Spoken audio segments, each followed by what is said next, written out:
wonder they'd become the best of friends. Julia sorely missed Carol. While they still visited often when Carol was in London, she no longer lived next door. When she married, she'd moved into her husband's house, many blocks away, and every few months she and Harold spent weeks at his family's ancestral estate in the country. He was hoping they'd stay there permanently. Carol was still resisting that idea. Fortunately, Harold wasn't the sort of overbearing husband who made all the decisions without considering his wife's wishes. They continued to ride side by side for a few minutes, but Julia had already been in the park for an hour, so she suggested, "Want to stop by the tea house for ices on the way home?" "It's too early in the morning and not warm enough yet for ices. I am famished, though, and have truly missed Mrs. Cables's morning pastries. Do you still have a breakfast buffet laid out in the mornings?" "Of course. Why would that change just because you got married? Harold refuses to steal your cook, you know. I've nagged and nagged him to at least try." Julia burst out laughing. "He knows he can't afford her. Every time someone tries to hire her away, she comes to me and I raise her wages. She knows where her bread is buttered." Julia had been making decisions of that sort because her father, Gerald, could no longer make them. Her mother had never made them when she was alive. Helene Miller had never taken control of anything in her life, not even the household.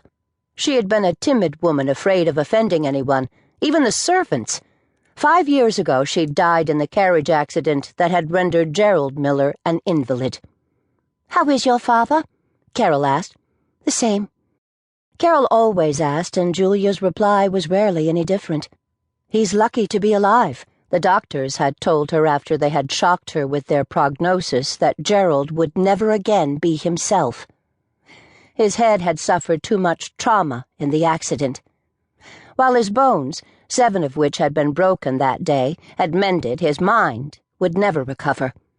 The doctors had been blunt. They'd given her no hope. Her father would sleep and wake up normally. He could even eat if hand-fed, but he would never speak anything other than gibberish again. Lucky to be alive? Julia had often cried herself to sleep recalling that phrase. And yet Gerald had defied his doctor's predictions. One time that first year after the accident, and then every few months after that, he would know, however briefly, who he was, where he was, and what had happened to him.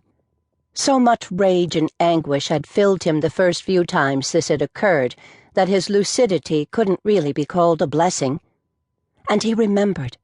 Each time he regained lucidity, he was able to remember his prior periods of mental clarity.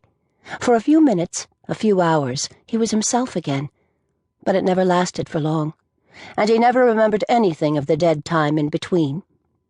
His doctors couldn't explain it. They'd never expected him to have coherent thoughts again. They still wouldn't give Julia any hope that he might someday fully recover. They called his moments of clarity a fluke. Such an occurrence was undocumented, never known to happen before, and they warned Julia not to expect it to happen again. But it did. It broke her heart the 3rd time her father was himself, when he asked her, "Where's your mother?" She'd been warned to keep him calm if he ever woke again, and that meant not telling him his wife had died in the accident. "She's gone shopping today. You know how she loves to shop." He'd laughed. It was one of the few things her mother had been decisive about, buying things she didn't really need. But Julia had still been in mourning herself, and it had been one of the hardest things she'd ever done. To smile that day and keep her tears at bay until her father slipped away again into that gray realm of nothingness. Of course she'd consulted different doctors, and every time one of them told her that her father was never going to recover, she'd dismiss him and find a new doctor. She stopped doing that after a while. She'd kept the last one, Dr. Andrew, because he'd been honest enough to admit that her father's case was unique. A little while later in the Millers' breakfast room, Carol was carrying her filled plate and the large basket of pastries to the table when she stopped in her tracks, having finally noticed the new addition to the room. "Oh, good Lord! When did you do that?" Carol exclaimed, turning around to stare wide-eyed at Julia. Julia glanced at the ornate box on top of the china cabinet that had caught Carol's attention.